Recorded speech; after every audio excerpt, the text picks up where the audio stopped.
querido professor Marcos, que eu já quero cumprimentar. Boa noite, professor. Seja muito bem-vindo mais uma vez ao nosso grupo de estudos. Uma imensa alegria tê-lo conosco, Marcos. Muito obrigado pela sua generosidade de sempre em contribuir conosco. É uma alegria tê-lo aqui, meu irmão. Deus abençoe mais uma vez, viu? Alegria nossa, Elton. Muito obrigado pelo convite. Boa noite a todos. Quero dizer que é uma imensa satisfação estar aqui com vocês nessa noite. Espero que possamos ter uma noite muito, muito aprazível e também muito, digamos, muito produtiva, né? E é que é uma imensa alegria também estar aqui, também por esse motivo, por reencontrar o meu querido amigo Elton e alguns de vocês, né, nesta noite. Apesar da distância, estamos unidos em espírito e em verdade, certamente. Né? Marcos, da última vez que nós estivemos aqui contigo, graças a Deus, de lá para cá, muitos irmãos se juntaram a nós nesse grupo. Então, queria, por gentileza, antes da nossa oração inicial, nós queremos rezar por você, por sua família, Agradeço muito. sua missão. Mas eu queria que você se apresentasse com suas palavras, por favor. Talvez dificilmente alguém não te conheça, mas se alguém não te conhecer, por favor. Tá bom. Bom, meu nome é Marcos Bueira, eu sou professor na Universidade Federal do Rio Grande do Sul. Que mais? Sou doutor e mestre na área de filosofia do direito. Sou professor também visitante na Pontifícia Universidade Gregoriana em Roma, onde passo alguma temporada anual. Então, trabalho com lógica, o meu âmbito de pesquisa é a lógica e a história da lógica. Esse é mais especificamente o meu campo de pesquisa, lógica jurídica, lógica que lida com normas, com o direito, né? É um campo da lógica muito, muito específico, chamado lógica deontica, né? E que tem como, digamos assim, dentre um de seus resultados, além obviamente, do resultado acadêmico, filosófico, investigativo, tem também um resultado prático, que esse sim é mais conhecido do grande público, que é a chamada robotização do poder judiciário, né? Então, isso que a gente chama de robotização das decisões judiciais passa muito pela lógica deontica. Então, eu trabalho com pesquisa nessa área, enfim, esse é o meu campo. Só que, claro, a gente tem os nossos gostos, né? Toda pessoa que cultiva a vida intelectual, vida, digamos, nos altos estudos, na alta educação, tem certas preferências. Uma das minhas questões prediletas é a literatura, especialmente a literatura medieval, né? Literatura de Dante Alighieri, enfim, e os poetas desse período. Então, bem, eu acho que é um pouquinho do que eu faço. Também ministro aulas no Instituto Hugo de São Vítor, aqui em Porto Alegre. Eu não moro exatamente em Porto Alegre, eu moro perto de Porto Alegre, moro em Canoas, uma cidade próxima, né? Mas sou professor lá no Instituto também, sou professor de dialética lá, ministro uma disciplina de dialética, e também sou professor no núcleo de formação da Brasil Paralelo, né? Tem alguns cursos lá, algumas aulas, enfim. E bem, é isso, acho que é um pouquinho do que eu faço aqui. É um prazer, uma alegria, uma honra estar aqui convosco nessa noite. Fria, gelada aqui. Não sei como está aí, mas aqui está. Aqui também, graças a Deus, começou a esfriar um pouco mais, estava bem quente. Eu até vi que você postou, né, dando graças ao frio que chegava e ao Estou em calor Gramado, então lá é um pouco mais frio que aqui. Lá agora deve estar uns 5, aqui está uns 9, mais ou menos 8, por aí. Não, com esse frio eu não estou acostumado, não, Marcos. Eu queria pedir para os meus irmãos estenderem as mãos em direção ao Marcos. Nós iremos, nesse momento, entregá-lo, meu irmão, nas mãos de Nossa Senhora, sua esposa Carol, também seu filho lindo. Henrico, né, Marcos?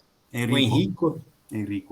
pedindo que Nossa Senhora, nós somos uma comunidade cuja Nossa Senhora das Dores é a nossa patrona, a nossa mãe que nos guarda, e nós pedimos de maneira especial que Nossa Senhora possa cuidar toda a sua vida, Marcos. Amém. Sua família, seu matrimônio, sua paternidade, todo o seu apostolado incrível e toda essa missão que Deus te deu, que para além de uma vida acadêmica cheia de realizações, é uma vida doada, uma vida que não lhe pertence, uma vida que você entrega generosamente àqueles que você conhece, àqueles que você não conhece.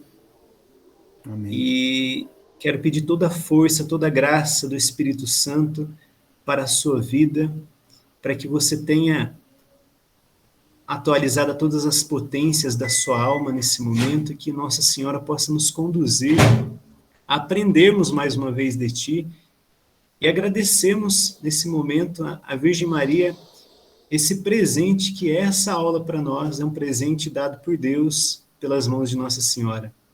Ave Maria, cheia de graça, o Senhor é convosco, bendita sois vós entre as mulheres, bendito é o fruto do vosso ventre, Jesus. Santa Maria, Mãe de Deus, rogai por nós, os pecadores, agora e na hora de nossa morte. Amém. Amém. Meu irmão, fique à vontade e mais uma vez, muito obrigado. Deus abençoe. Bom, em primeiro lugar, eu agradeço imensamente a oração e as palavras, Elton, que tu trazes endereçadas à minha pessoa. Agradeço muito pelas orações, por minha família.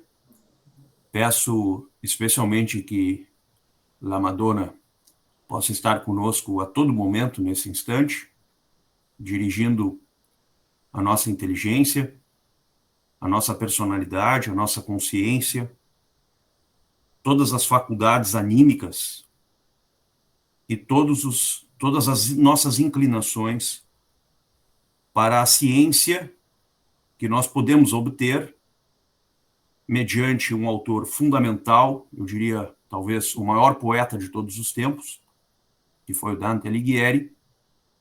Talvez é discutível isso, se tenha superado ou não o grande rei Salomão, mas, enfim, deixemos essas comparações de lado e tomemos, como ensina o nosso pai Inácio, Santo Inácio de Loyola, tomemos da ciência do espírito aquilo que é próprio do gosto intelectual e também espiritual.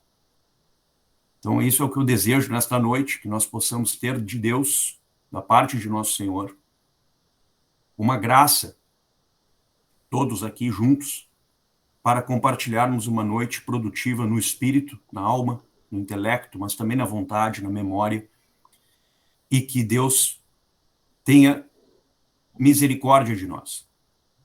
Assim pedimos, porque também o tempo em que vivemos, que é um tempo de juízo, não há a menor dúvida, um tempo que viverá muito breve as dores, e nada melhor do que uma espiritualidade na qual Nossa Senhora das Dores é a nossa guia mestra, para bem entender de Deus isso. Nossa Senhora tem aparecido em muitas partes do mundo e falando coisas extraordinárias, com uma sintonia igualmente extraordinária. E nós percebemos isso de maneira muito clara, cristalina e crescente em nosso tempo. Então, rezemos também pela conversão dos pecadores, dos que estão afastados de Deus, dos que ainda não o conhecem, e especialmente das pessoas que sabemos serem pessoas boas, que têm um coração aprazível e uma inclinação para o bem, mas que ainda não conhecem a verdade. E que nós possamos ser instrumentos nas mãos de Deus para trazer essas pessoas à verdade. É isso que eu desejo. Amém. Muito bem. O tema que, em conversa com Elton, decidimos nessa noite trazer para uma reflexão, é um tema que eu diria assim, quando você começa a entrar nele, ele é um tema assustador. Porque a Divina Comédia, quando nós começamos a entrar na Divina Comédia, e a primeira leitura que nós podemos fazer desta grande obra do gênero humano literário, a primeira leitura que nós fazemos da Divina Comédia é uma leitura um tanto assustadora, eu diria. Né? É uma leitura que nos causa arrepios, sobretudo na sua primeira parte, quando Dante descreve, né, a sua ida ao inferno. Ou seja, nós podemos dizer que essa descida do Dante aos infernos é uma descida surpreendente para um leitor que, à primeira vista, se depara com uma obra dessa natureza. Porque mesmo que a pessoa tenha ciência de que a Divina Comédia tem uma estrutura, e essa estrutura respeita uma certa gradação, e que essa escala gradativa apresenta um roteiro, né, de intensificação do sofrimento, no caso do inferno e do purgatório, e de intensificação da beatitude, no caso do paraíso, tá?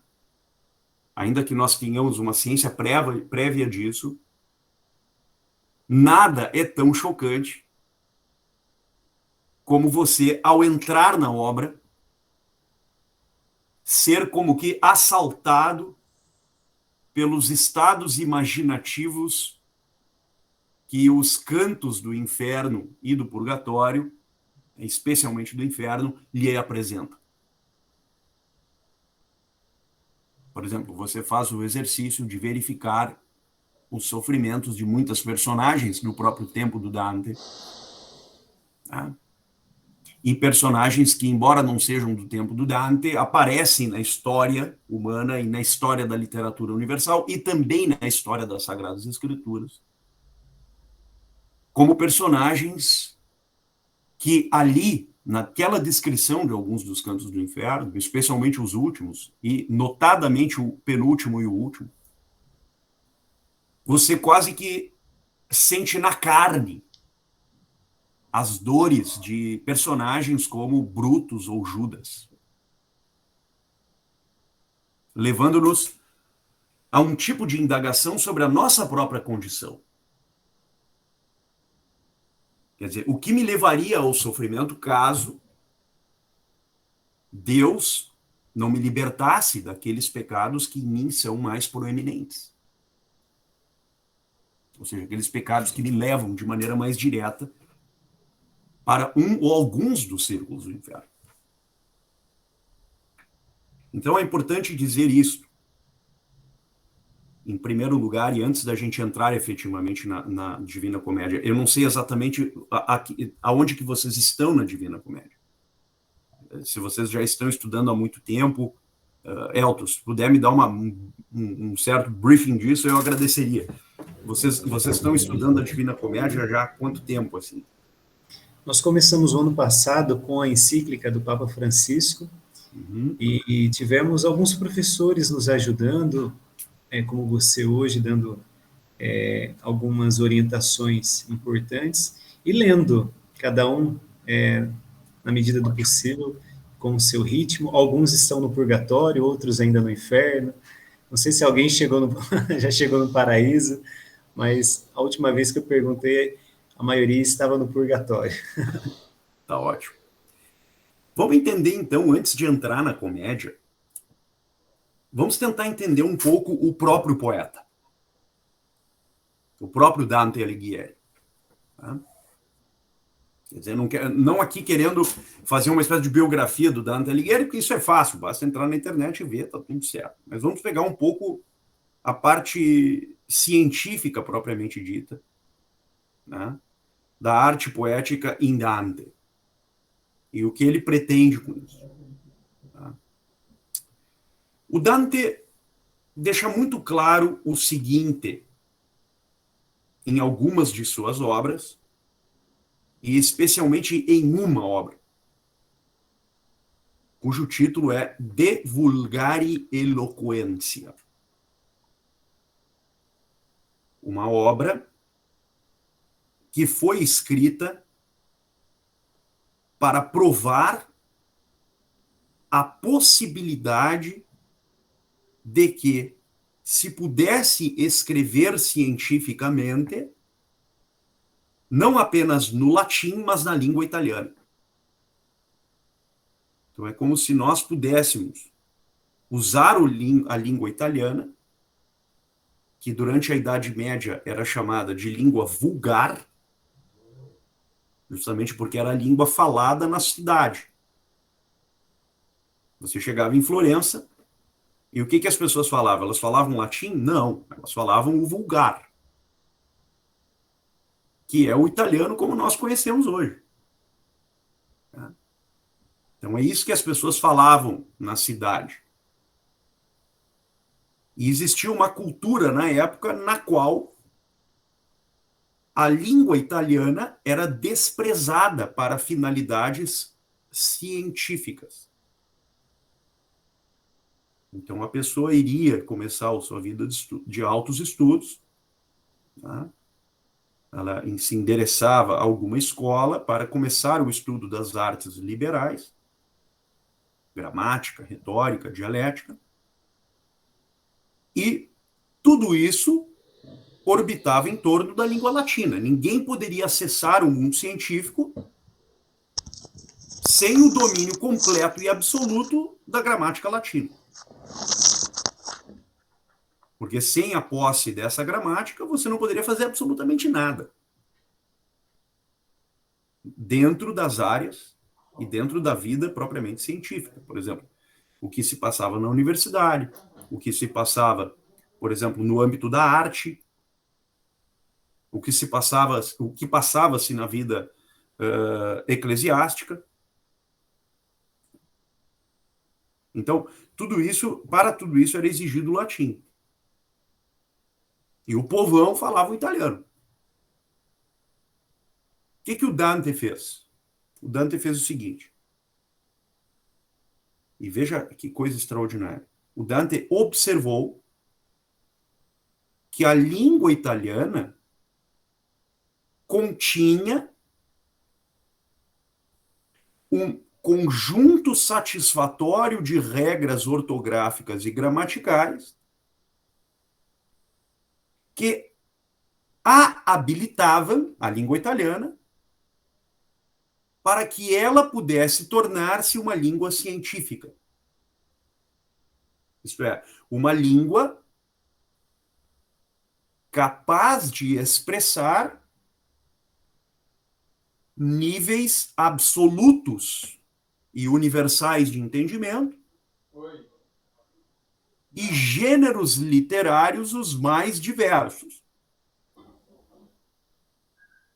Porque até o momento,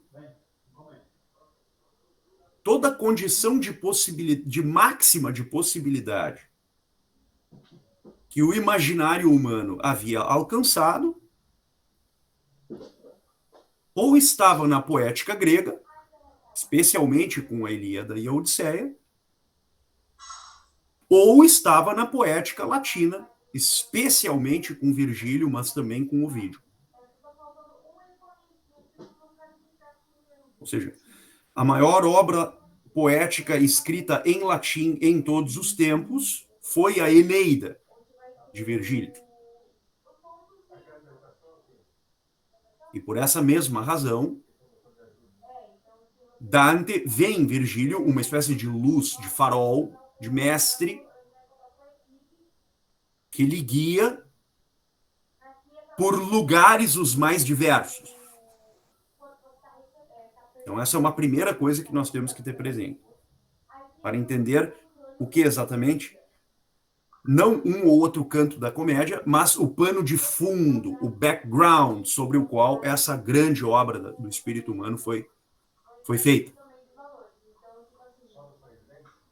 Então, vejam, o Dante, no Vulgare Eloquentia, escreve sobre a autoridade da língua italiana para falar em gêneros poéticos e literários universais. Detalhe, o Dante escreve o De Vulgare Eloquentia em latim e não em italiano. Justo para mostrar que, mediante a língua científica, era possível fazer uma ode à língua popular. E tornar a língua popular uma língua científica. E aqui vejam que coisa. Capacitando, inclusive, aqueles que não pertenciam à sociedade científica e filosófica o acesso a esses gêneros literários mais altos, a esse nível superior de expressão reflexiva. Resultado, o Dante escreve a comédia na língua vulgar. E reescreve na língua vulgar recebendo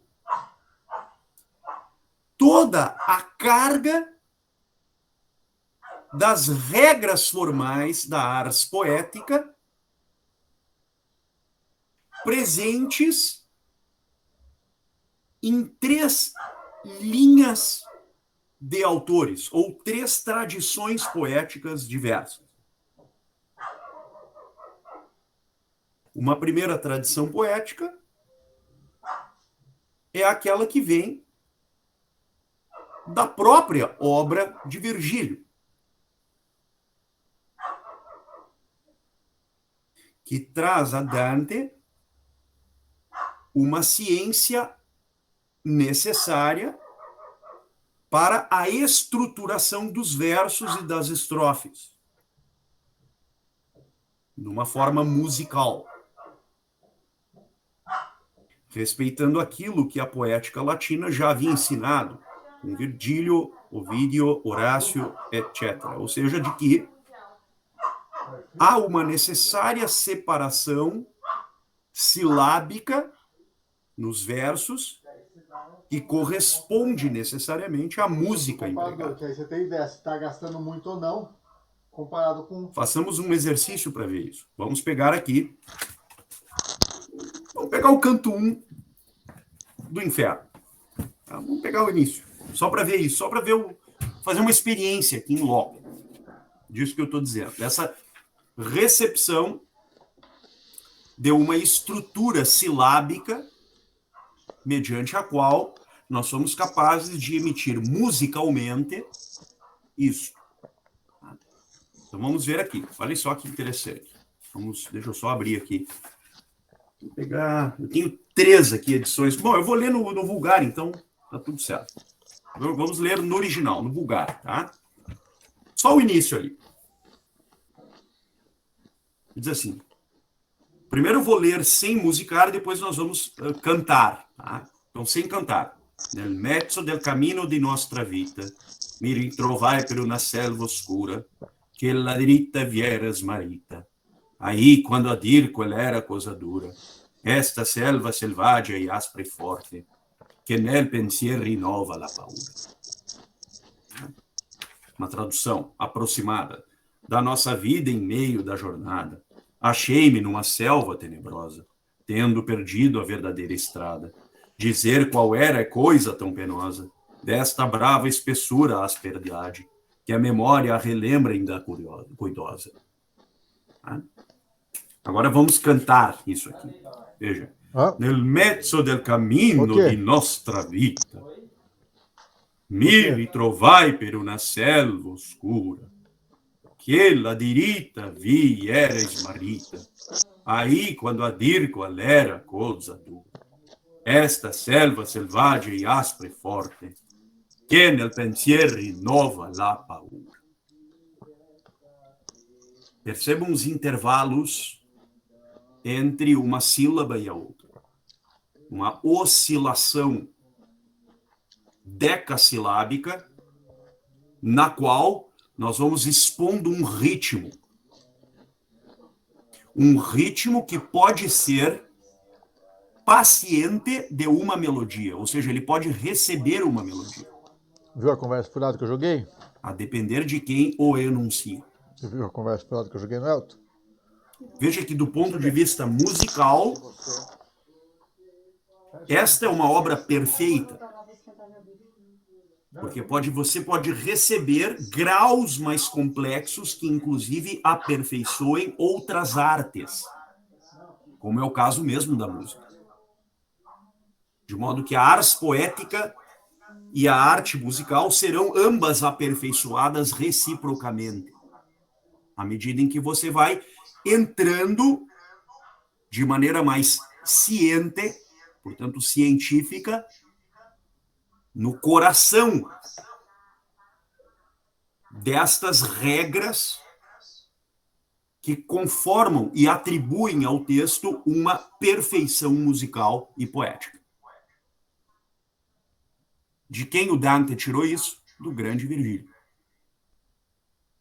Porque na Eneida você percebe o mesmo movimento. Você percebe, inclusive, outros atributos poéticos, da arte poética, como os hexâmetros datílicos, as redondilhas, etc. Então, vejam, essa primeira recepção de Virgílio em Dante se manifesta na própria estrutura formal do texto. Eu falei que eram 3 as tradições presentes aqui. A primeira nós vimos. Então, é a tradição latina, que tem em Virgílio o seu rei, o seu coroamento, mas que não ignora outros de grande envergadura, menores que Virgílio, mas muito importantes, como Horácio, Ovídio, Plauto, etc. Há uma segunda fonte. A segunda fonte vem da Grécia. E a segunda fonte que vem da Grécia vem de 3 lugares. Vem de Homero e Hesíodo. Então, vem primeiro de uma... Vejam isso, dentro dessa segunda linha, né? Vamos colocar, então, uma trindade aqui nessa segunda linha. Homero, Hesíodo e a tradição poética grega. E aqui demoraria muito tempo para explicar, vou apenas fazer menção. Porque em Homero você já observa esse movimento musical. Você pega a Odisseia, por exemplo, você pode narrá-la ao modo musical. A Ilíada também. Você tem ali 12 sílabas, você tem a passagem, você tem diferentes modelos de transição dentro de uma mesma estrofe, ou seja, você tem toda uma ciência, uma ars poética muito presente nos poetas gregos, mais em Homero e Hesíodo, menos nos trágicos, Sófocles, Eurípides, Ésquilo, etc.,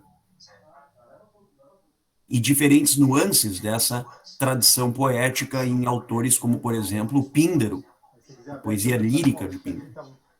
Então, essa é uma primeira, dentro dessa segunda linha chamada tradição grega. Uma segunda linha seria a herança daquele que explicou, vejam isto, cientificamente a ars poética. Coisa que não havia sido feito com tamanho rigor até o momento. E a obra que simboliza isso é a Arte Poética de Aristóteles. Aristóteles, na poética, expõe com o rigor analítico o que é a ars poética e quais são os seus atributos. Então, vejamos isso.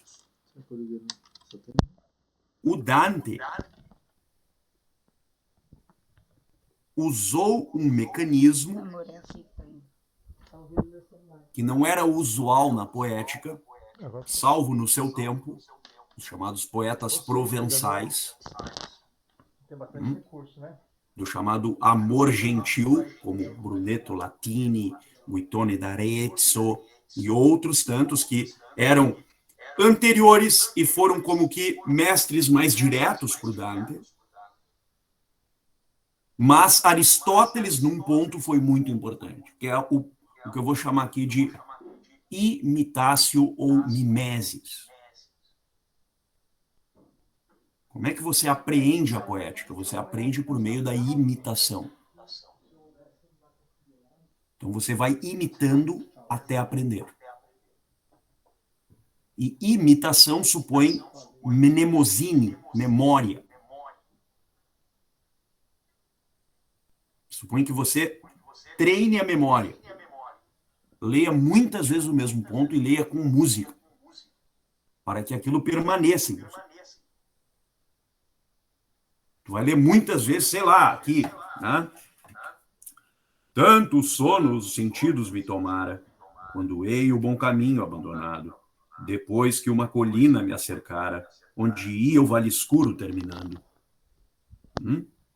Que pavor tão profundo me causara, ao alto olhei já de luz banhando. Viu-lhe estar às paldas o planeta, que certo em toda parte vai guiando. Então o assombro um tanto se aquieta, que do peito no lago perdurava. E aí você vai indo. Tá? É uma arte mesmo, porque envolve um grau de complexidade no qual todas as potências da tua alma estão conjugadas para apreender aquilo e memorizar de tal maneira que aquilo permaneça para sempre. Alguns poetas dificultam mais o caminho, outros facilitam. O Dante facilita. Por quê? Porque ele usa essa lição do Aristóteles. Eu vou facilitar o máximo a imitação. E como que eu vou facilitar o máximo a imitação? Criando um modelo simples de apreensão memorativa. E qual é esse modelo? É o que a gente chama de tercetto. Ou terzina, também. É um outro nome que se dá em italiano para isso. Tercetto ou terzina.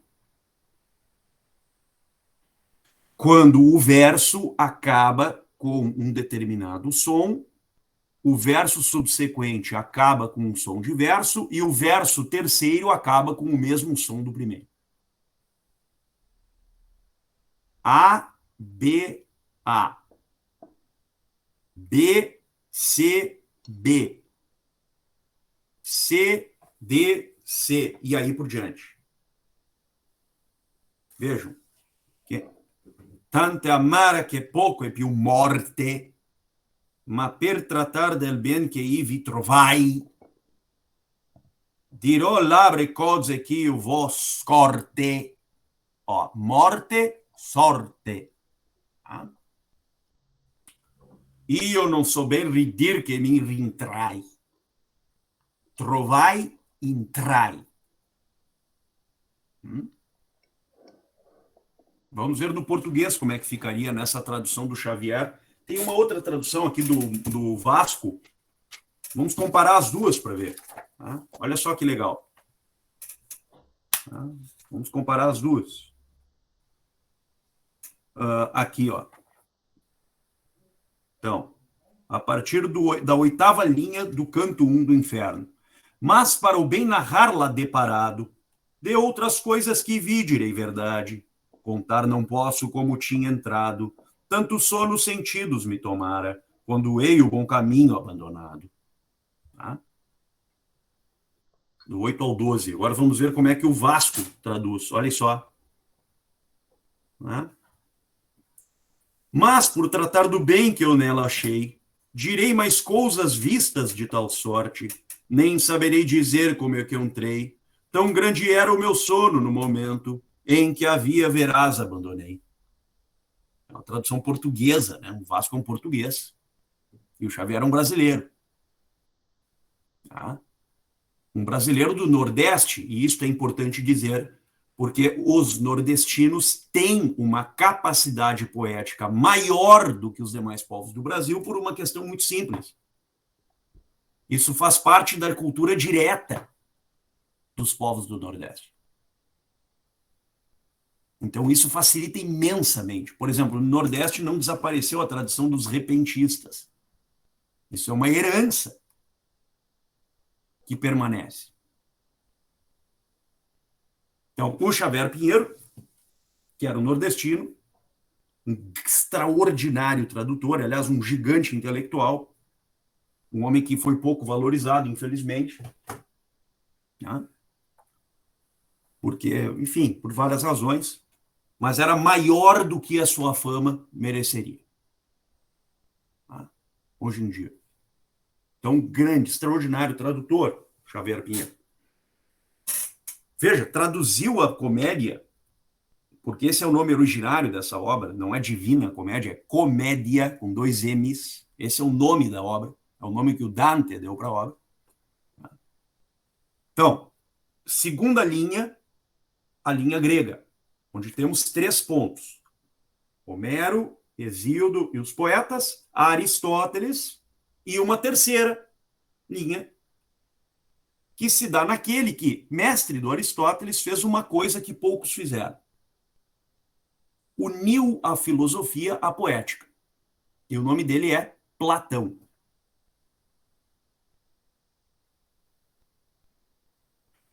O Platão foi extraordinariamente importante para a obra toda do Dante Alighieri.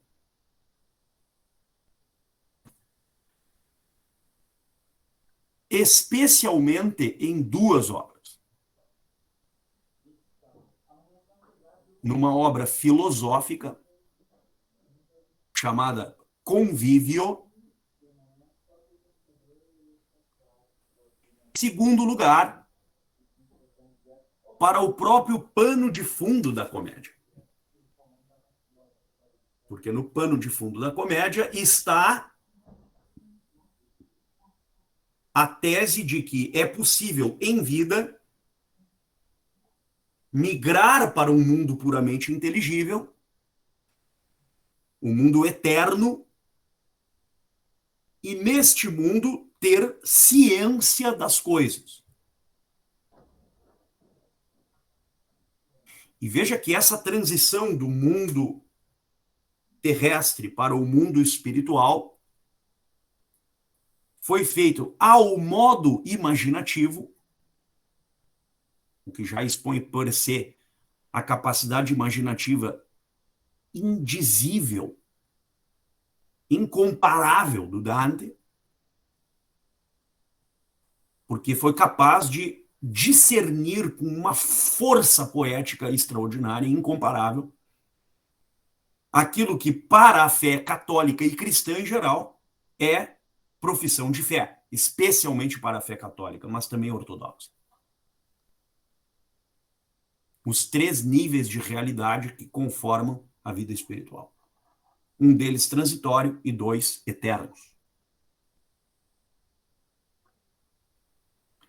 E com uma maestria poética absolutamente incomparável. E aqui chegamos à terceira grande linha. Então, a primeira linha é a tradição latina de recepção. Segunda linha, a recepção da tradição grega. E aqui temos uma terceira linha também. E o que é essa terceira linha? Essa terceira linha é o que a gente vai chamar de teologia e filosofia cristã. Veja que o Dante recebera em seu tempo os influxos do pensamento escolástico, isto é, o pensamento que levou às últimas consequências, a relação entre a filosofia e a teologia, entre uma investigação mais profunda no campo da luz natural da razão e uma investigação mais profunda naquilo que a revelação permitiu ao ser humano conhecer mediante o uso da luz natural da razão.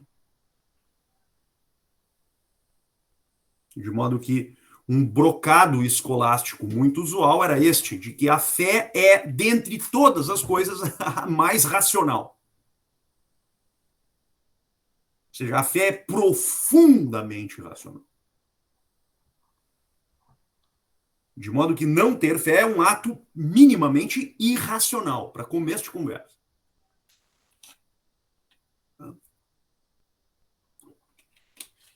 Quem afirmou isso? Muitos autores, como Ricardo de São Vítor, Hugo de São Vítor, Santo Anselmo, São Tomás de Aquino, São Boaventura,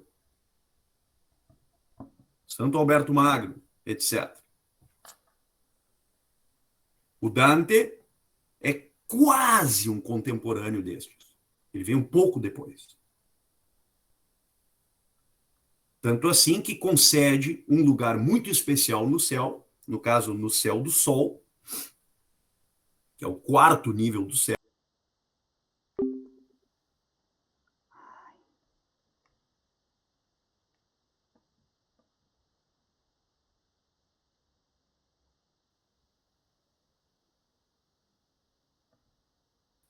A menos até de uma geração. Vejam que interessante isso na Divina Comédia. Vamos até ler o canto 10º lá do céu. Tá?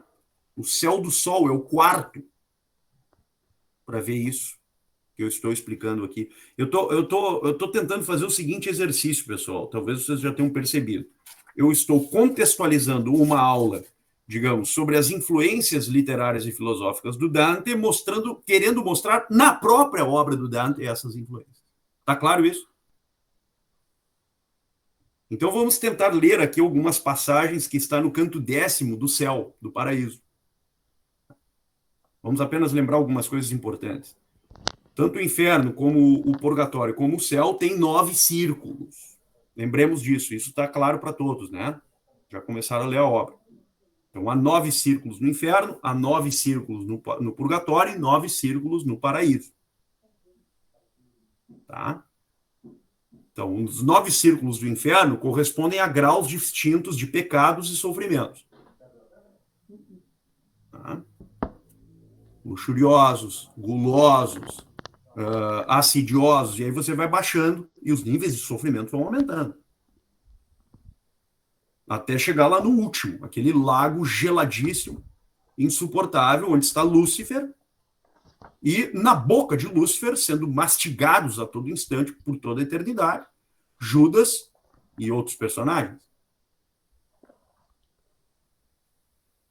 No purgatório, os níveis de sofrimento também vão variar, a depender dos tipos de pecados correspondentes. E no céu, os níveis de beatitude e fruição do gozo divino também vão variar.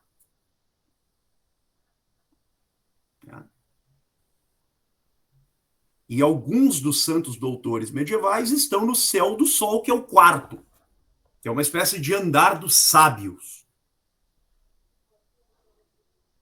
Os sábios, os santos doutores e sábios doutores da igreja. Onde está, por exemplo, São Tomás de Aquino, está ali. Então, como é que o Dante apresenta isso? Veja que interessante, né? O poder inefável e primeiro, o filho a contemplar com amor sublime, de um e outro eternal vindo o terceiro, quanto a vista e a razão nossa se exprime, com tal ordem criou que o efeito vendo, de adorar seu autor ninguém se exime. Então, olha as expressões que ele usa aqui: razão, amor, autor, verbo. São predicados que correspondem à virtude intelectual da sabedoria em aliança com a virtude teologal do amor. E qual é o nome que nós damos para o envolvimento dessas duas grandes virtudes? Amor à sabedoria, cujo nome é filosofia. Então, o que é a filosofia? É o envolvimento da virtude intelectual da sabedoria com a virtude intelectual da caridade. Porque quando você ama a sabedoria, você é caridoso com a sabedoria, você concede à sabedoria, e não à sua vaidade, o espaço que ela merece dentro da sua mente. E isto é o que significa ser um sábio. De modo que esse lugar no qual está, por exemplo, São Tomás, tá? É um lugar no qual aqueles que em vida sacrificaram tudo por amor a Deus e usaram da sabedoria e das virtudes intelectuais para glorificar a Deus acima de tudo, tá? São dirigidos a esse lugar, onde gozarão da sabedoria eterna. Veja que coisa linda essa passagem na qual ele fala sobre o assunto. E disse Beatriz, lá no verso 52, né? E disse Beatriz, tanta bondade humilde ao sol dos anjos agradece, que ao sol sensível te alça a claridade.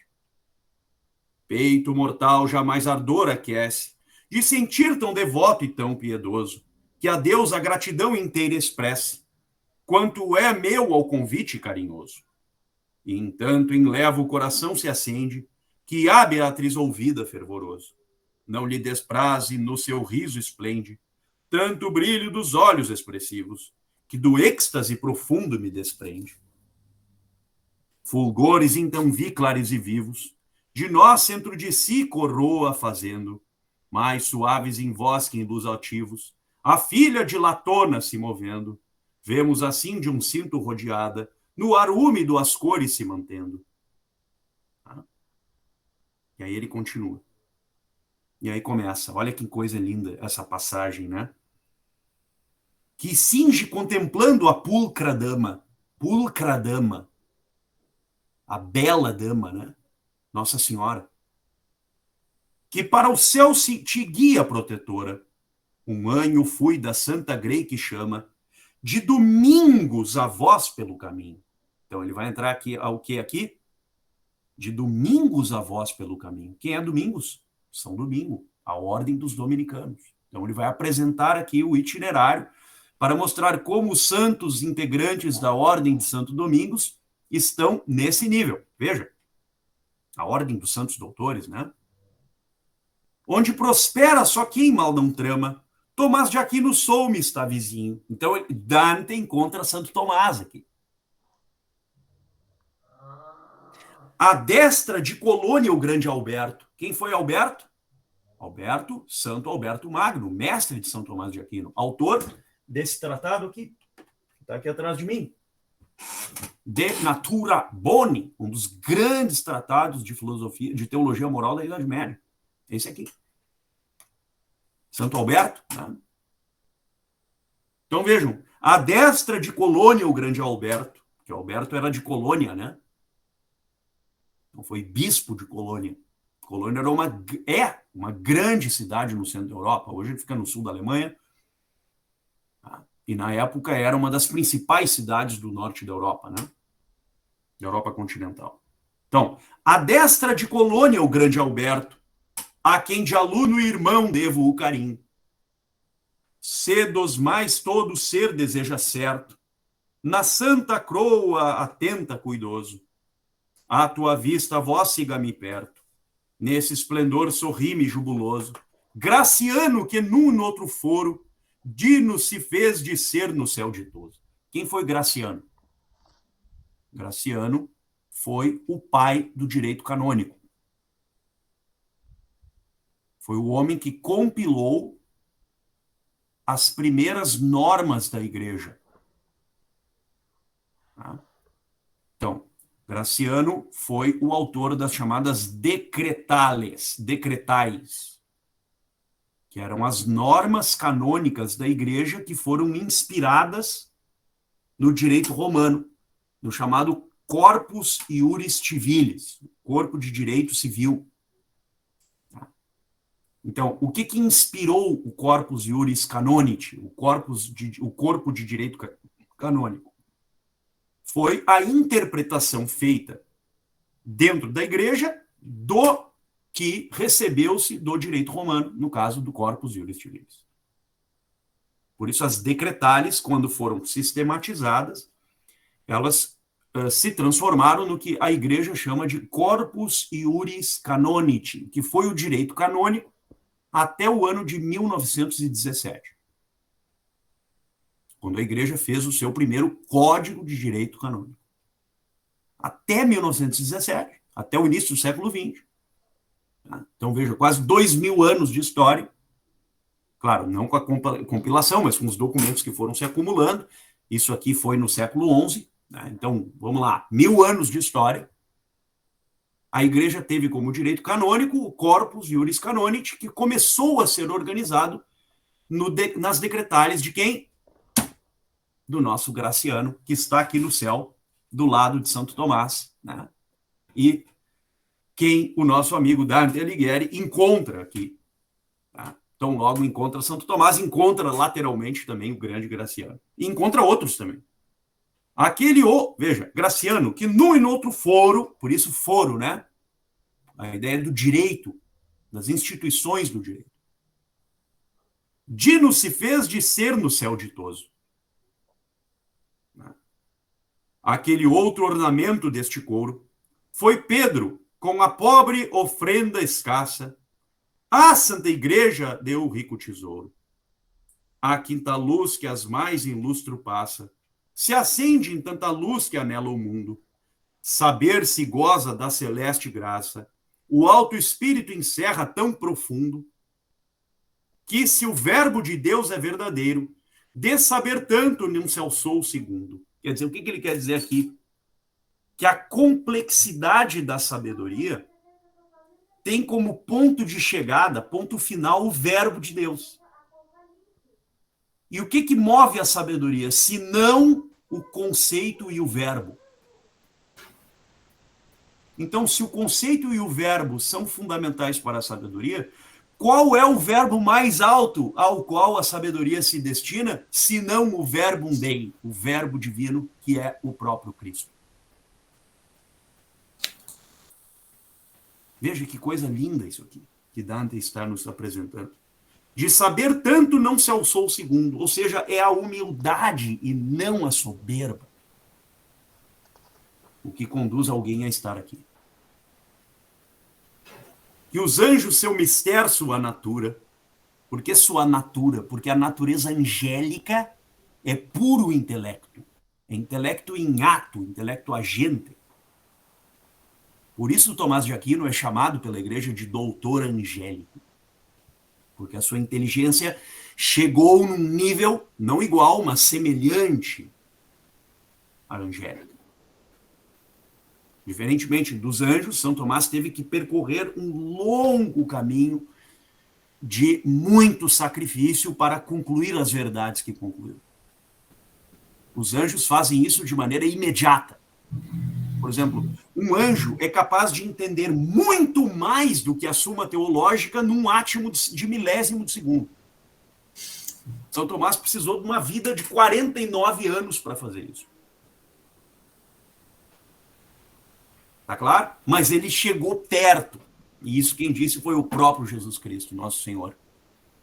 Quando no encontro com ele disse: tudo o que fizeste foi bom.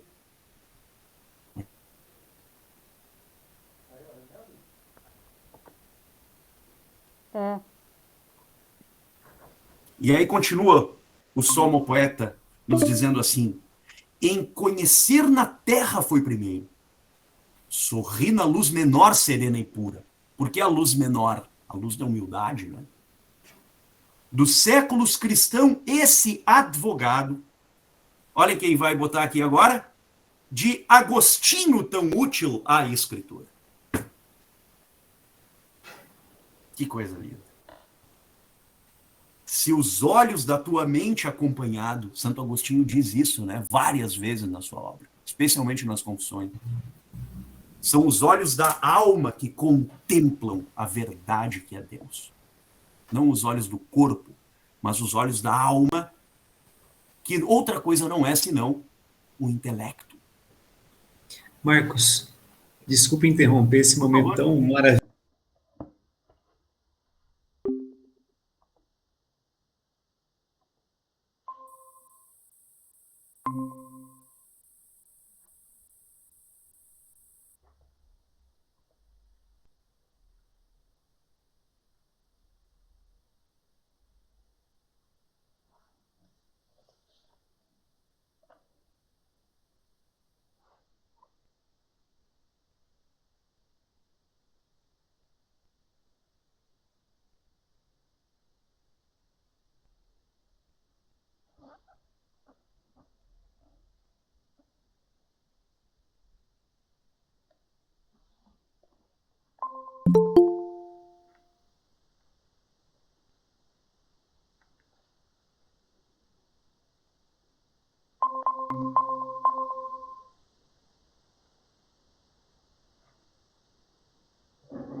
Irmãos, a nossa chamada caiu.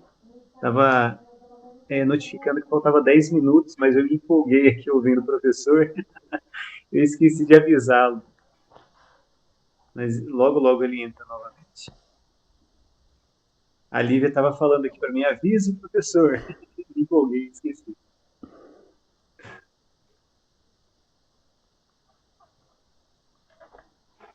Vocês estão gostando?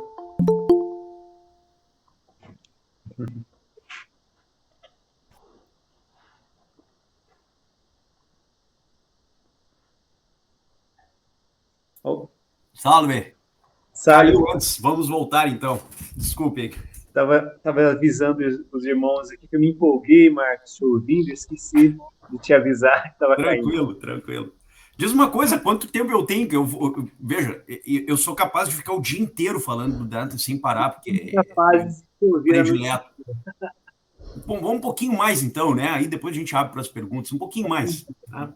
Vontade, Marcos. Mais algumas coisinhas aqui que eu gostaria de vencer com vocês, mas eu acho que esse canto aqui especialmente é importante porque ele nos mostra assim é de uma beleza absolutamente extraordinária. Tá? Então, continuando, veja que ele vai inserir agora, né? Até aqui nós vimos alguns: Ricardo São Vítor, Santo Tomás, Santo Alberto, tá? São Pedro, tá? E agora ele vai introduzir um outro grande doutor da igreja, que foi o nosso amado Santo Agostinho. Tá? Então, olha que interessante isso aqui. De Agostinho tão útil à escritura. Por que útil à escritura? Porque Agostinho comentou a escritura, estendendo no ponto máximo a interpretação das Sagradas Escrituras do ponto de vista da riqueza dos gêneros poéticos e literários que ele, Agostinho, dominava antes da conversão. Qual era o autor que o Agostinho mais amava antes da conversão? O Cícero. E quem foi o Cícero? O Cícero foi um dos grandes pais da retórica, junto com Quintiliano e com Aristóteles também. O Agostinho era um mestre da retórica, dominava absolutamente a gramática. E aí o que ele faz? Ele diz o seguinte, depois da conversão: eu vou usar todo o domínio que tenho da gramática para expor no máximo nível a interpretação de algumas das partes das Sagradas Escrituras. E é o que ele faz, por exemplo, nos comentários aos Salmos, ou no seu tratado De Trinitate, sobre a Trindade, e mesmo em outras passagens da sua obra. Grande mestre Santo Agostinho, mestre da igreja, pai da igreja. Dante o coloca aqui junto com Santo Tomás, junto com Ricardo de São Vítor, junto com Pedro, junto com outros grandes doutores. De Agostinho tão útil à escritura, se os olhos da tua mente acompanhado, de luz em luz me tens desses louvores, saber já tens da oitava desejado. A oitava, o que é a oitava na poética? Tá? A oitava é um recurso muito usado na poética. Aliás, um recurso que o Santo Agostinho dominava como poucos, diga-se de passagem. Saber já tens doitava desejado. Do sumo bem se enleva nos fulgores. Essa alma santa vendo demonstrado as mentiras do mundo e os seus rigores. Jaz daquela alma o corpo despojado. Em seu dauro ele veio à paz divina, após martírio e exílio amargurado. Olhem só que coisa isso. Que coisa grande. Tá? Quer dizer, quem é que veio à paz divina estando em seu dauro? Aquele que fora, tá, bispo lá. E quem foi esse? Esse foi um cara chamado Severino Boécio, outro gigante da filosofia cristã. Que, dentre outras grandes coisas, foi um grande lógico do mundo antigo. Severino Boécio também está aqui, junto com Agostinho e Tomás. Mais longe em cada flama purpurina, Beda, Isidoro estão, Ricardo esplende. Olha o Ricardo de São Vítor aqui. Olha o São Isidoro de Sevilha, outro grande doutor da igreja. E São Beda, outro grande doutor da igreja oriental. Que além do humano o pensamento afina. Por que o pensamento afina? Porque eram pedagogos. Homens que conduziam almas à verdade mediante as artes da língua. Mediante a gramática. Imaginem fazer um apostolado com a gramática. Era isso que esses homens faziam. São Ricardo, o São Ricardo de São Vítor, com a sua pedagogia ao modo monástico, muito semelhante ao do São Vítor também. Os santos vitorianos, né? O cultivo da meditação e da contemplação. São Isidoro de Sevilha, grande doutor da igreja, escreveu o livro das etimologias. Liber Etymologiarum, ou seja, era uma espécie de dicionário do mundo antigo. O que algumas palavras significam?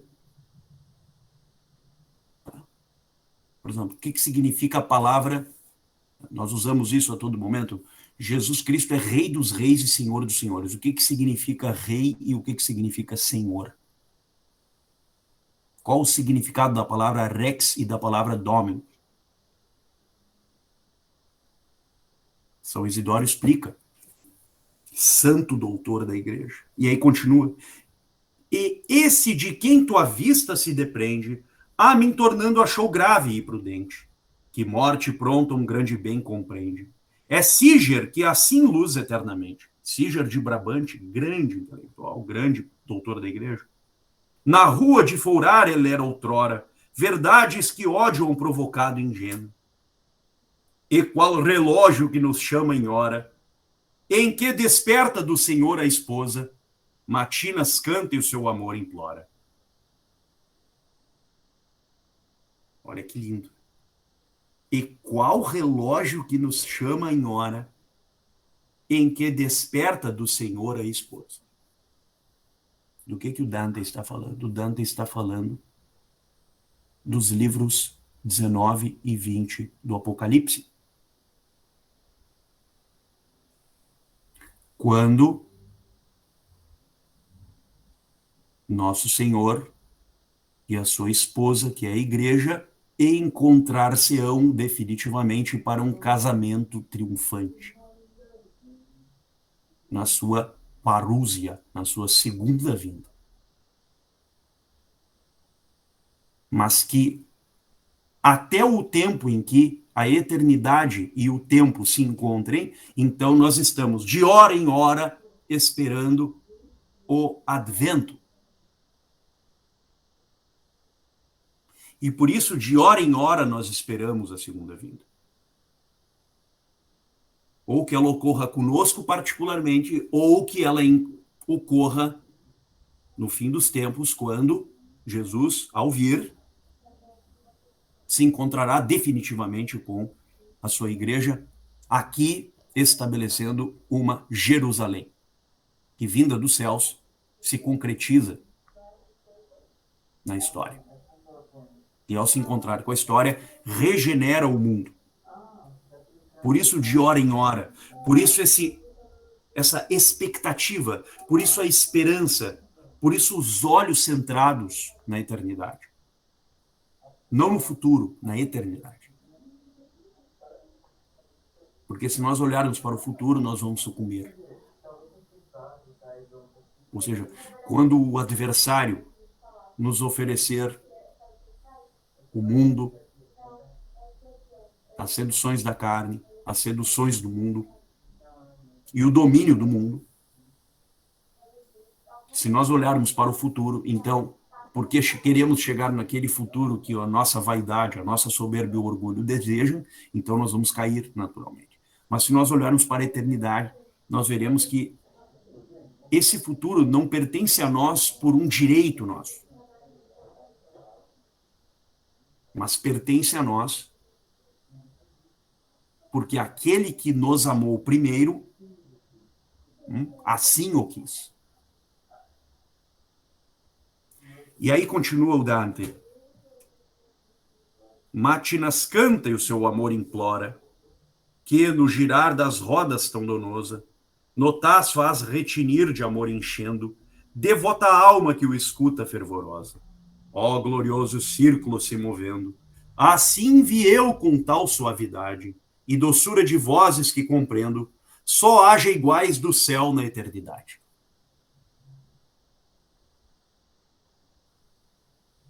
Porque essa admiração da sua vida, o suave, o harmônico e a voz. Porque a voz da sabedoria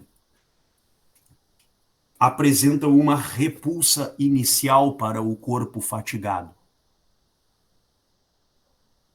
Mas apresenta uma harmonia na alma que muitas vezes aquele que está no mundo não percebe, mas perceberá depois quando prestar atenção na sua alma e verificar o efeito que a sabedoria gerou nele.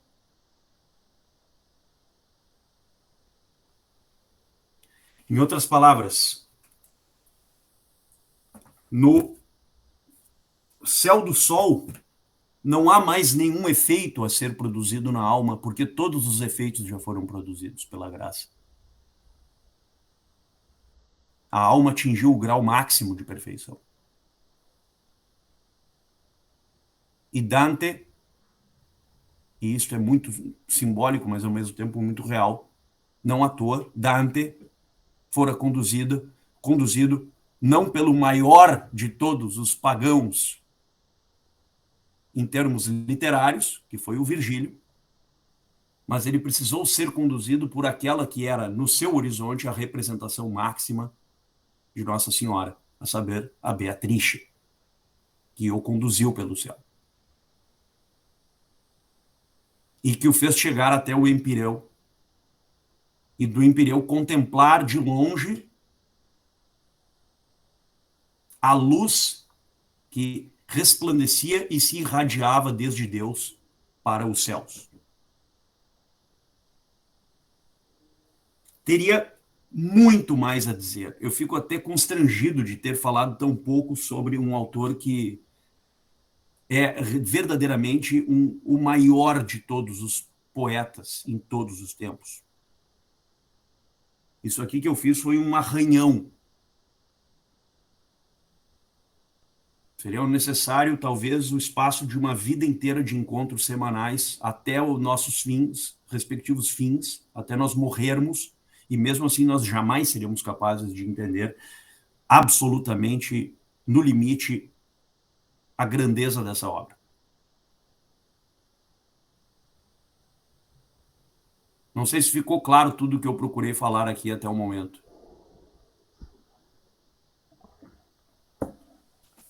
Uma coisa fundamental que eu acho que não poderia deixar de falar, e aí encerramos com isso, é o fato de que também, na comédia, existe um itinerário moral. Ou seja, existe um itinerário no qual nós vamos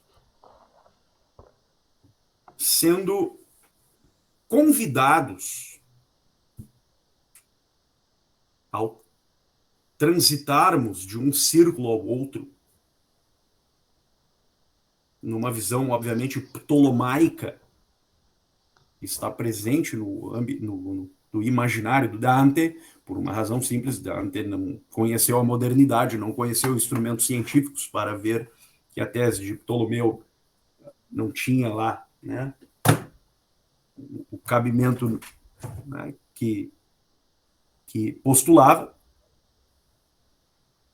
Mas geometricamente, o modo como o Dante expõe esses 9 círculos de cada lugar, do inferno, do purgatório e do paraíso, contém um grau poético e literário de perfeição incomparável. De modo que aqui tem um certo itinerário moral que nós vamos percebendo, saindo do âmbito da mera animalidade, e não à toa no início são 3 bestas feras que assustam Dante, cada qual representando uma coisa, uma paixão, digamos assim. E esse itinerário moral supõe que nós façamos uma ascensão ao modo trinitário na nossa natureza, purgando a nossa natureza animal. Então, o que é a nossa natureza animal? É aquela que nos leva para a mera conservação da espécie e da nossa saúde. O que o Dante vai chamar, em outras obras, no Convívio, no De Vulgare Eloquentia, em outros escritos dele, até nas rimas, do que ele chama de salus, em latim, que significa saúde. É esse primeiro nível que nos aprisiona. Depois tem um segundo nível, o nível das paixões, especialmente das paixões concupiscíveis. A gula, a luxúria. E também as paixões irascíveis, que são um pouco mais, digamos, espirituais nesse sentido do que as concupiscíveis. Então, a vitória sobre as paixões. Então, o céu representa o grau máximo de perfeição ao qual essas vitórias na espécie, na conservação da espécie e também nas paixões, o céu é o termo desses lugares. Mas veja que há um último grau aqui, que é o grau inteligível, o grau das potências espirituais da alma, que apresenta uma espécie de direção ao modo de ascenso desde a nossa natureza mais animal para a nossa natureza mais específica, que é a natureza racional. Como se nós fôssemos uma catedral gótica. Catedral gótica que aparece em nós, seres humanos, na realidade eterna e num intermediário entre a realidade eterna e nós, que é essa obra. Que expõe ao modo simbólico e analógico aquilo que está em nós e que está na eternidade. Então, se nós quisermos viver como animais, o nosso destino será o inferno. Se nós quisermos viver como passionais, o nosso destino será, desde que cumpramos alguns requisitos, ou o inferno ou o purgatório. E se quisermos viver na plenitude do gozo das nossas potências espirituais, então nós temos aqui um caminho aberto para o céu. Porque a salvação, de novo, não vem pelo conhecimento, mas a salvação vem pela graça. E, portanto, não depende de nós. Depende em parte apenas. E porque a graça supõe a natureza, Deus nos cria para que busquemos, a partir da nossa natureza, imagem de Deus, tornar-nos semelhantes a Deus, o que só é possível dentro da Igreja Católica. Porque ser semelhante a Deus significa frequentar os sacramentos. E o início da trajetória está no batismo, quando de criatura tornamo-nos filhos de Deus. O Dante, na comédia, dá por pressuposto tudo isso. Esta é uma leitura católica do Dante Alighieri, que do meu ponto de vista é a mais fiel, e há outras leituras de autores vários e de correntes várias, que do meu entender algumas delas até são aceitáveis, outras são razoavelmente dá para dialogar, e outras são absolutamente inaceitáveis, como aquelas que dizem que Dante era um gnóstico e, portanto, é proibido a um católico lê-lo. Uma teoria, obviamente, inaceitável, sob todos os pontos de vista. Muito obrigado pela atenção de vocês. Teria muito mais a dizer, mas vou parar por aqui, porque senão nós vamos mais longe do que o tempo e a razoabilidade nos permitem. Marcos, queria abrir brevemente para os meus irmãos aqui perguntarem o que desejarem, mas queremos, né, que você possa descansar também, porque o horário se estendeu.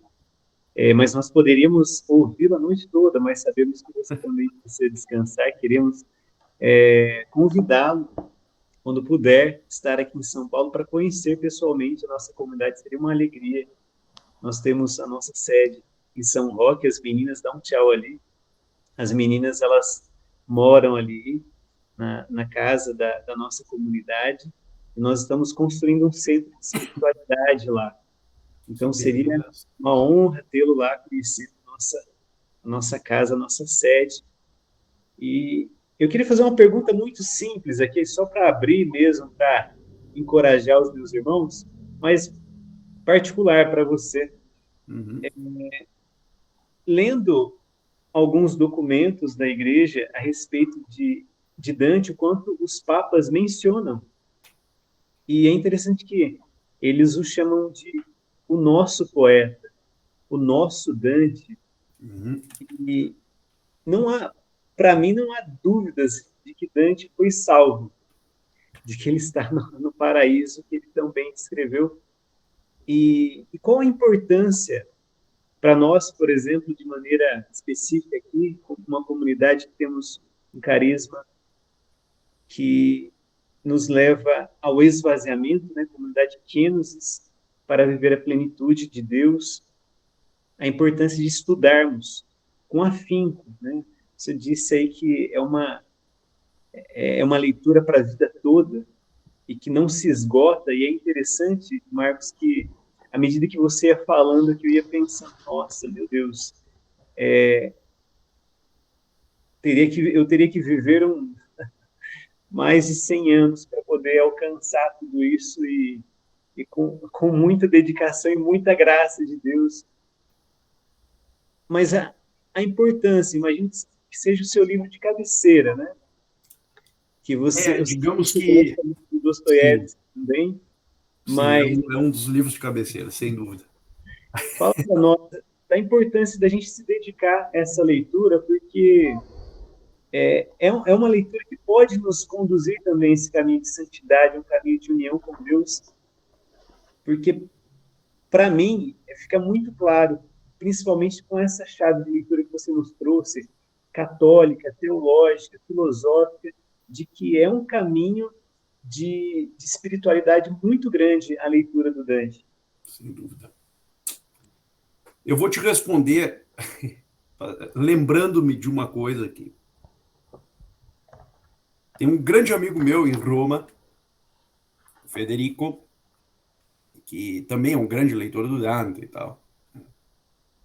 E num dos nossos almoços, depois trabalha também lá na universidade, professor na universidade, e tem uma vez, um dia aí, lá em Roma, a gente foi almoçar juntos e eu perguntei para ele assim, cara, por que tu acha que ele é tão importante? Perguntei mais ou menos assim, né? Me diz o seguinte, cara, por que tu achas que o Dante é o Dante? por que tu acha isso? E ele me respondeu assim, perché il sommo poeta è portato il cielo alla terra. O que isso significa? Porque o sumo poeta trouxe o céu para a terra. Essa foi a resposta dele. Ou seja, ele permitiu,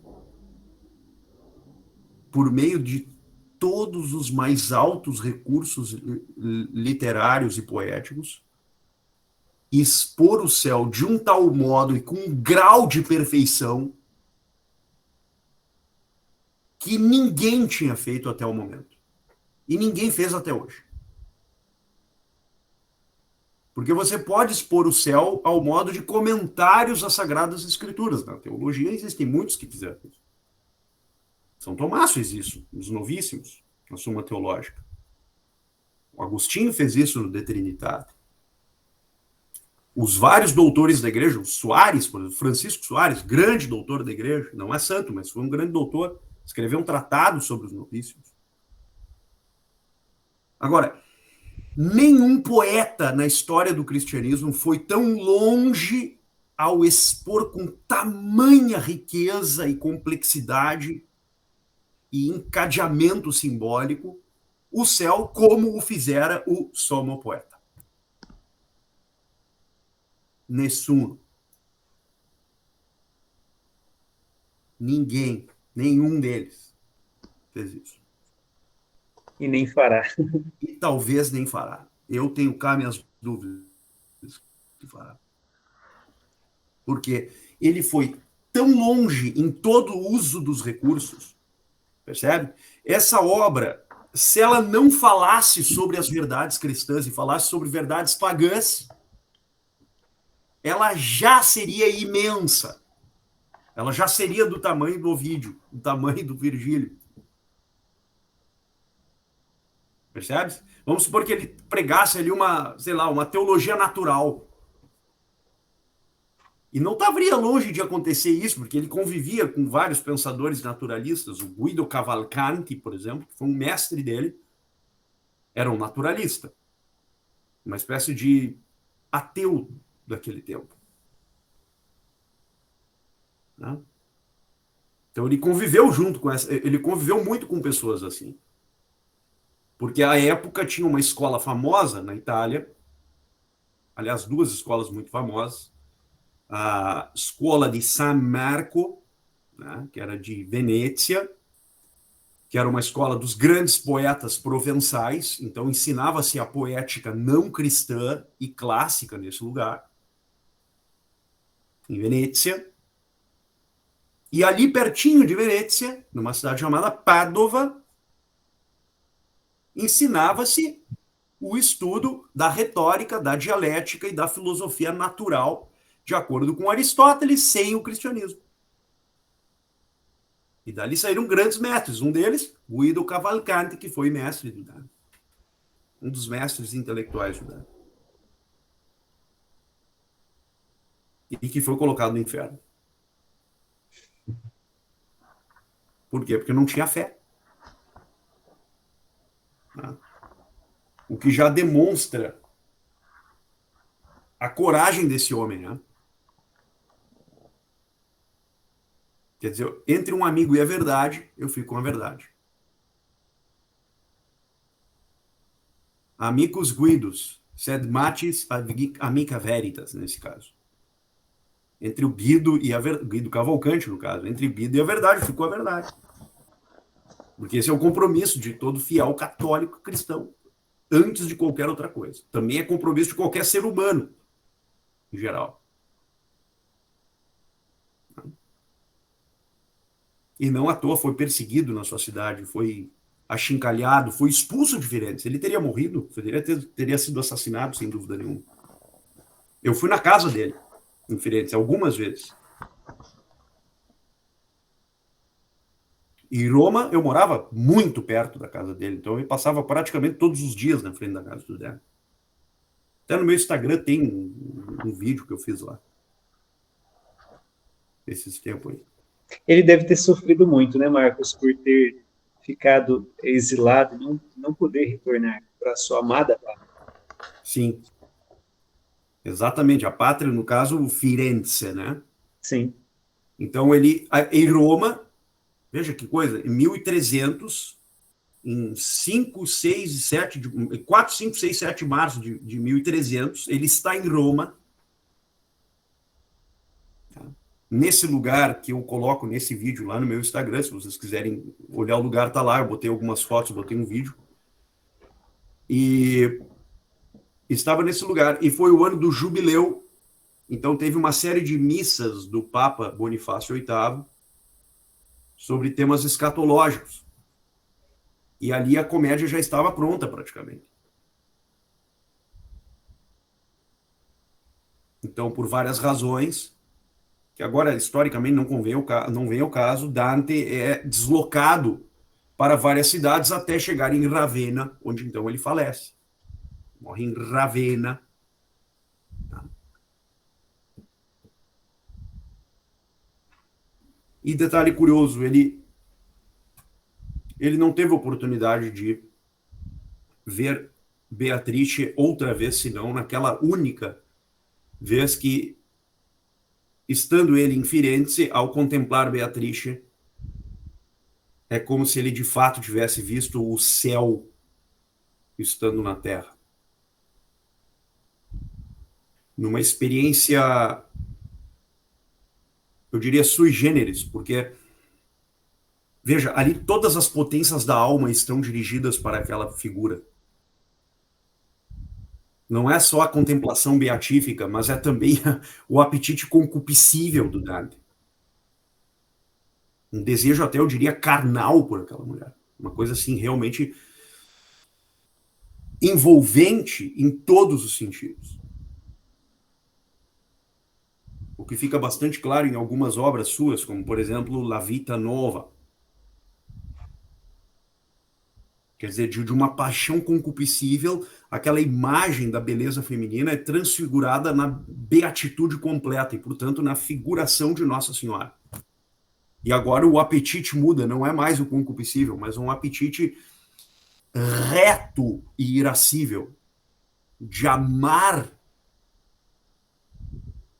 aquela imagem beatífica por si mesma, numa fusão entre o corpo e a alma.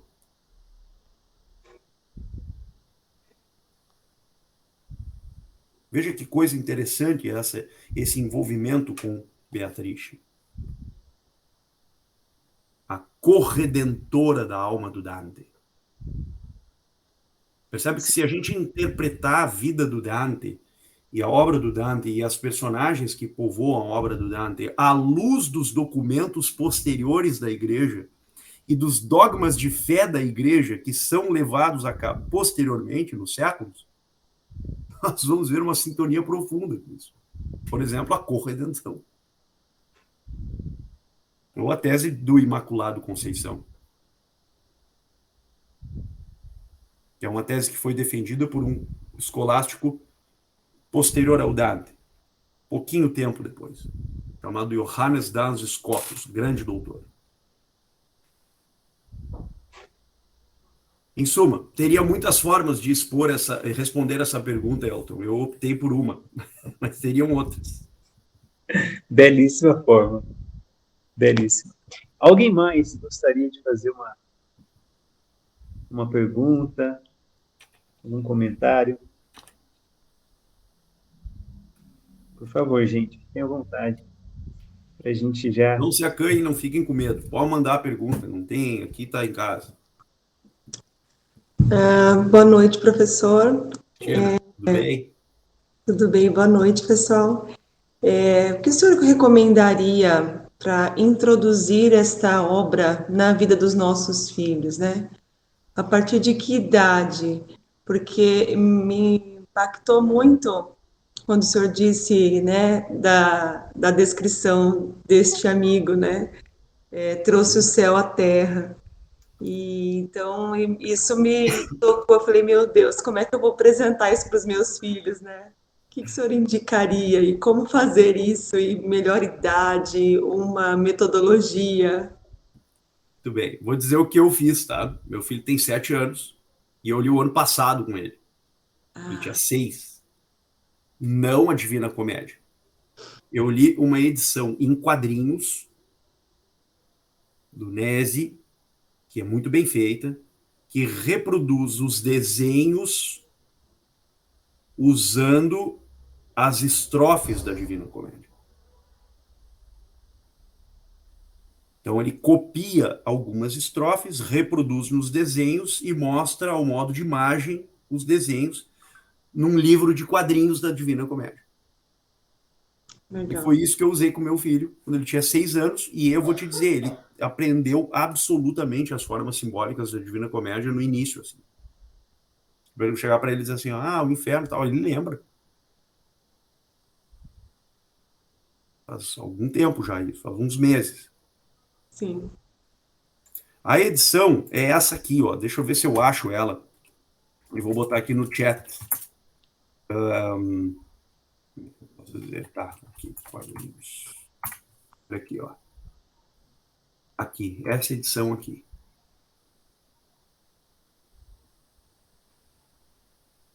Aqui da Amazon. Ó. Eu vou mandar aqui, tá? Tá. No chat. Ó. Pronto. Só clicar ali. Vocês vão ver. E aí tem de outras obras também. Por exemplo, eu já li com ele a Odisseia, já li os Lusíadas, que estão aqui. É maravilhoso. Isso aqui é realmente assim espetacular, porque esse trabalho deles aqui, dessas edições, eles mantêm as estrofes. Ótimo. E os desenhos são fantásticos, muito bem feito. É um trabalho maravilhoso. Eu indico vivamente para crianças isso aqui. E não é só criança pequenininha, não. O meu tinha 6 quando eu li, agora ele está com 7. A gente está lendo agora outras coisas e tal. E também a Don Quixote de la Mancha, dessa mesma coleção, né? Sim. Mas, veja, tu pode usar isso com crianças de 10 anos, tranquilamente, 12 anos. Numa boa. Né? Eu diria que até os 14 anos vai bem. Depois dá para ler o original, né? Vou começar ali. Sim. A primeira vez que eu li a Divina Comédia, eu tinha uns 15 anos, eu acho. 15 anos. Né? Meu avô que aliás foi meu mestre, enfim, me ensinou latim, me ensinou várias coisas e me obrigou a, na época, ler Amém. um monte de coisa, dentre as quais a própria comédia. Então, veja, dá para começar cedo. Quanto mais cedo começar, melhor, entendeu? Quanto mais cedo eles deixarem de ser crianças, melhor. Mas o senhor está querendo matar a infância? Quem matar a infância? A gente está querendo tornar eles aptos para a vida superior, é isso. Entende? Até Meu para que amigo eles. Ítalo Marcilli, que vocês conhecem, meu amigo Ítalo Marcilli fala uma coisa que é muito correta, muito certa, dentre outras tantas coisas que ele fala que são também corretas. Uma delas é essa, que nós precisamos educar os nossos filhos para que eles se tornem adultos e não continuem crianças. Então nunca é tarde. Entende? Começar agora. Tem 5 anos, já vamos começar, vamos lá. Entende? Já vai lendo para eles. É o que a gente tem que fazer, é o que a gente faz aqui em casa com o guri. Tá? Tá ótimo. E também Muito assim, ó, não pode criar uma redoma, entendeu? Esse negócio de homeschooling aí, eu tenho que ficar minhas dúvidas. Várias dúvidas e objeções, entendeu? Não, nada contra quem faça, mas eu digo, tem que ter os sacrifícios do mundo, tem que descobrir que o mundo é cão mesmo, entende? Então tem que ter outras coisas. O meu aqui faz luta também, jiu-jitsu e tal, vai fazer. Ah, não tem jeito, o mundo é assim. Então, tem que criar para Deus, mas também com todos os ativos necessários para enfrentar as dificuldades do mundo. Porque, veja, um sujeito que vive numa redoma terá dificuldades de desenvolver certas virtudes, como, por exemplo, a fortaleza. Como é que esse sujeito chegará no tempo do fim e, para não aceitar a marca da besta, ele terá de dar o próprio corpo em sacrifício em prol da salvação da alma? Como é que ele vai fazer isso se ele não tiver fortaleza? Como é que ele não vai cair nos potentados do anticristo? Entende? Então a gente precisa preparar os nossos filhos para isso. Para que eles sejam ovelhas indo para o matadouro e tenham fortaleza para isso. Primeiro nós mesmos, depois eles. Fica claro isso que eu estou falando ou não? Sim. Ainda mais no tempo que nós vivemos. Aqui, olha, não dá para dizer com certeza matemática, mas que vários sinais estão aí, bom, só um cego não vê, né? Sim, sem dúvida, Marcos. Alguém mais gostaria de perguntar? Para a gente deixar o professor descansar também. Eu sei que vocês querem, gente, aproveita. Ah, mas a gente também pode marcar outras vezes, se for o caso, né? Boa noite. Boa noite, Lívia. Tudo bem, professor? Tudo ótimo. Muito obrigada aí por compartilhar tanto conhecimento rico. E com certeza, gostei desse outras vezes, já gostei. Vai ser uma alegria. Que bom. Não sei se é possível, mas enquanto o senhor falava aí, eu pensava a respeito da Divina Comédia em relação ao tempo presente. Que análise o senhor faria, né, em relação ao tempo presente, ao que Dante escreveu? É possível? Isso aí daria um curso, na verdade. Isso aí daria um curso inteiro de, olha, umas 10 aulas. Mas eu vou resumir assim, tentar resumir como se fosse um briefing. Tá? Uma brevíssima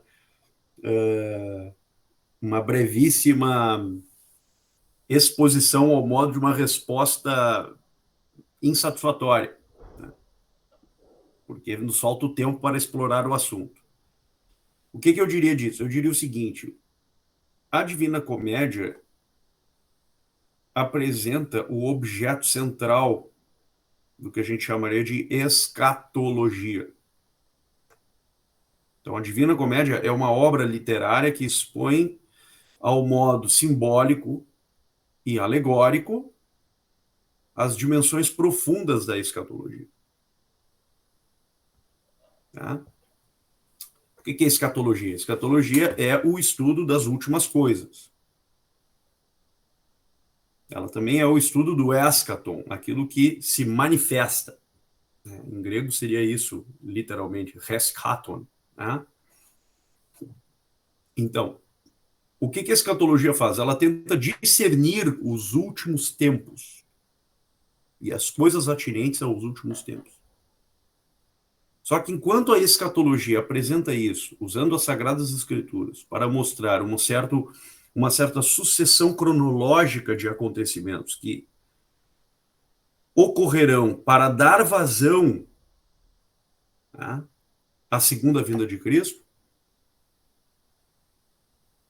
a Divina Comédia expõe o que está para além da história, já na meta-história, e, portanto, como o destino dessas coisas. Expondo isso no grau mais alto ao qual o intelecto humano poderia fazê-lo do ponto de vista poético. Então, do ponto de vista analítico, quem fez isso da forma mais brilhante dentre todas foi Santo Tomás, na Suma Teológica. E do ponto de vista poético, quem fez isso no seu mais alto grau foi o Dante Alighieri. Então, sob certo aspecto, o Dante não é exatamente um profeta, mas ele é um intérprete, um exegeta de livros escatológicos presentes nas Sagradas Escrituras, como o livro de Daniel, tá? Como os evangelhos, algumas passagens dos evangelhos, capítulo 24 e 25 de São Mateus, por exemplo, tá? Capítulo 13 de São Marcos, 20 e 21, 19, 20 e 21 de São Lucas, tá? As cartas de São João, especialmente a primeira carta, as cartas de São Paulo, aí sim, aos Coríntios, a primeira aos Coríntios, capítulo 15, a carta aos Tessalonicenses, tanto a primeira como a segunda, especialmente, que fala do anticristo. Tá? Em suma, são tantas e tantas e tantas passagens nas Sagradas Escrituras que têm dimensão alegórico-escatológica que seria necessário um curso inteiro para mostrar isso. Isso sem contar um outro ponto que exigiria uma ciência ainda mais atenta e superior, que é justamente o modo como a profeta, a rainha dos profetas, que é a Nossa Senhora, por meio de certas mensagens, tem profeticamente enunciado o que está e o que acontecerá em breve no nosso tempo.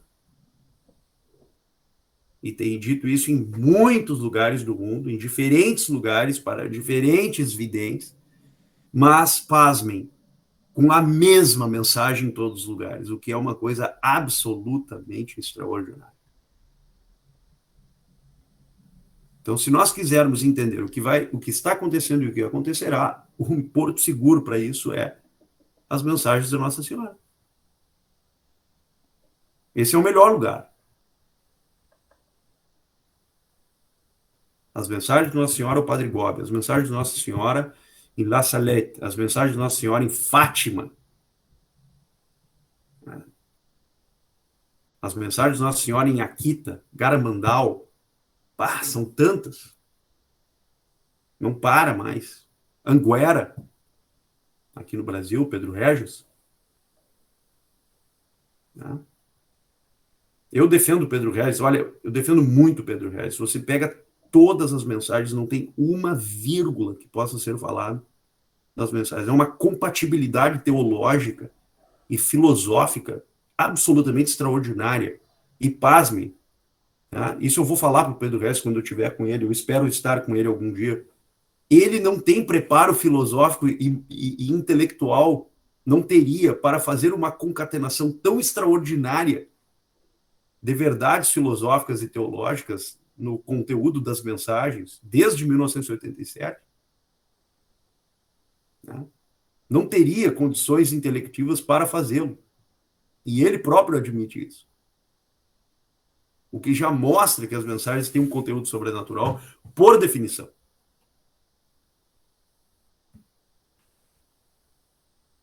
Então, o que eu estou querendo dizer com isso? Eu não estou querendo dizer nada, eu só estou querendo expor que a Divina Comédia apresenta o que está lá.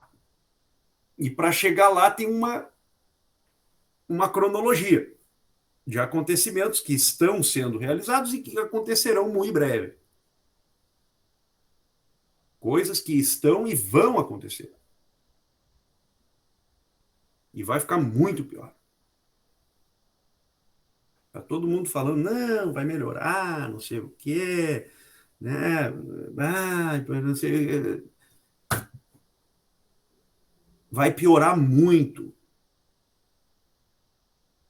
Tá entendendo? Tá claro isso? Vai piorar muito, muito mesmo.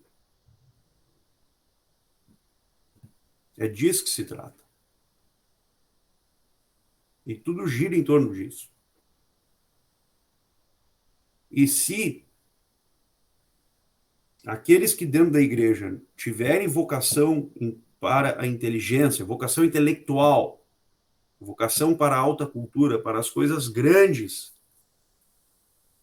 da ciência e das artes, não tiverem bem presente isto, se os doutores da igreja do nosso tempo não tiverem presentes, não tiverem bem presente isso que eu estou dizendo, tá? Então, como a rainha dos profetas poderá falar ao povo e esta linguagem permanecer, né, num âmbito reflexivo que se coadune com as grandes conquistas civilizatórias. Para isso você precisa de doutores. E quando eu falo a palavra doutor, não é o cara que tem o título lá da universidade. Eu estou falando de doutor, cara que tem ciência das artes e das ciências demonstrativas. Ter ciência das Sagradas Escrituras, ter ciência dos exegetas, ter ciência da tradição, ter ciência das posições, das opiniões dos doutores do passado. Para que então nós possamos ver o tempo presente à luz do passado, que é o que a igreja sempre fez e sempre recomendou.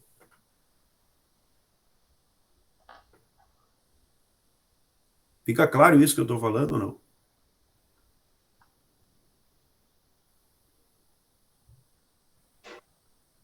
E quem deveria ter isso não tem, salvo raras exceções, que é o clero. Porque o clero, majoritariamente falando, já começou a viver o inferno aqui na Terra. E eles terminarão de viver o inferno na eternidade. E desculpem ser tão realista, mas é exatamente isso. É disso que se trata. E Deus faz assim. Quando os seus lhe viram as costas,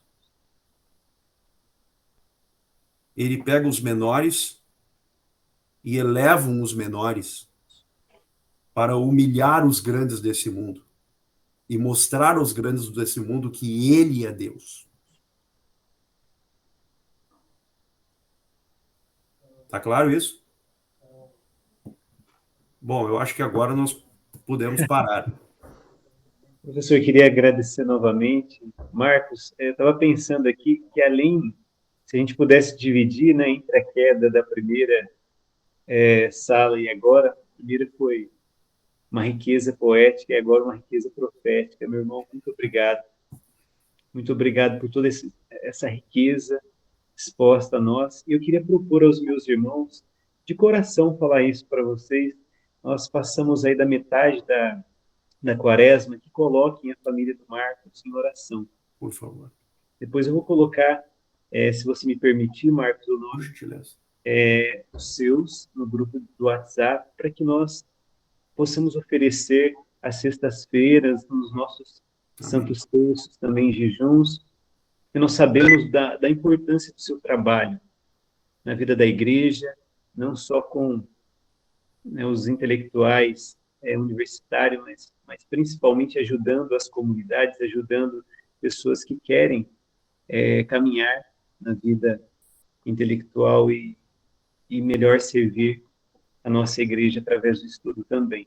Amém. Sabemos a importância do seu trabalho e queremos sustentá-lo com as nossas orações. Meu irmão, muito obrigado. Deus abençoe. Rezemos uma Ave Maria, entregando mais uma vez esse apostolado incrível que o Marcos tem realizado. Que o Senhor nos sustente em cada passo pelas mãos de Nossa Senhora. Amém. Ave Maria, cheia de graça, o Senhor é convosco. Bendita sois vós entre as mulheres. Bendito é o fruto do vosso ventre, Jesus. Santa Maria, Mãe de Deus, rogai por nós, os pecadores, agora e na hora de nossa morte. Amém. Eu já queria fazer um convite antes de encerrar de vez aqui, Marcos. Eu sei que o Marcos ele é fã, assim, ele gosta demais de Dostoiévski, e tem uma obra que é muito cara, Você que é um Idiota. Gostaria que você nos trouxesse uma reflexão, talvez, né, não de 2 horas, né, para não aproveitar tanto do seu tempo, assim, ou a gente poderia começar mais cedo, daí você pode ir noite adentro. Se puderem começar mais cedo, excepcionalmente algum dia, isso seria perfeito. Podemos, com certeza. Tá bom, vamos fazer então, vamos combinar isso, tá? Incrível. Um idiota. Aquilo ali, o que é? É uma descrição de uma vida santa. O que é a santidade? Essa poderia ser um outro título para aquela obra. Perfeito. É uma coisa extraordinária. O maior foi o Dante na poética. E no segundo gênero literário, menos perfeito que a poética, mas profundo e fundamental, que é a prosa, nesse gênero literário, eu arriscaria dizer que o Dostoiévski foi o maior de todos os tempos. Então, a gente já fez uma para um e agora vamos fazer para outro na próxima. Agendemos depois, então, combinado. Gente, muito obrigado. Deus abençoe a presença, a participação de todos. Coloquemos o Marcos e sua família em nossas orações. Amém. Meu irmão, Vocês estarão na minha. Deus abençoe. Beijo. Muito obrigado mais uma vez, viu? Um abração, Deus abençoe vocês. Boa noite. E é isso aí, pessoal. Deus abençoe. Até mais, gente. Forte abraço. Tchau. Tchau. Boa noite, Deus abençoe. Boa noite. Deus abençoe. Boa noite.